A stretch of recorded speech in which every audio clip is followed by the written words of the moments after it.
Welcome to our channel. Today we how to disable Azure Purview scanning schedules, detailed guide step by step clearly. To disable Azure Purview scanning schedules, log into your Azure portal. Navigate to the Azure Purview dashboard. Select the Purview account you wish to modify. In the left-hand menu, locate and click on the Data Map option. Once in the Data Map section, find the Scan tab. Click on the Scan tab to view the existing scan schedules. Identify the scan schedule you want to disable.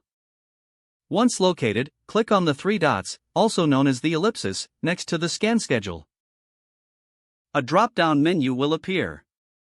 Select the Disable option from this menu. Confirm the action in the pop-up window that appears. After confirmation, the scanning schedule will be disabled.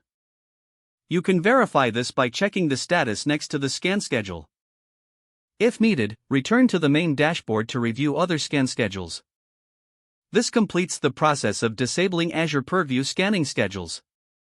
If the page does not load, refresh the browser or try again in a private or incognito window. Make sure you are using the correct email address, then retype it carefully to avoid small typos.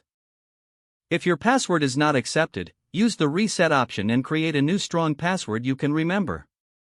Check your spam folder for verification or security emails, then complete any requested confirmation steps. Enable two-factor authentication if available to improve account security and reduce unauthorized. After signing in, review your profile details so your contact information and settings are accurate and current. If you see an error message, note it down and try again after restarting your device and internet connection. Log out when you finish, especially on shared devices, to keep your account and payment information secure. If the page does not load, refresh the browser or try again in a private or incognito window. Make sure you are using the correct email address, then retype it carefully to avoid small typos. If your password is not accepted, use the reset option and create a new strong password you can remember. Check your spam folder for verification or security emails, then complete any requested confirmation steps. Enable two-factor authentication if available to improve account security and reduce unauthorized access risk. Don't forget to like this video and subscribe to our channel for more step-by-step tech guides.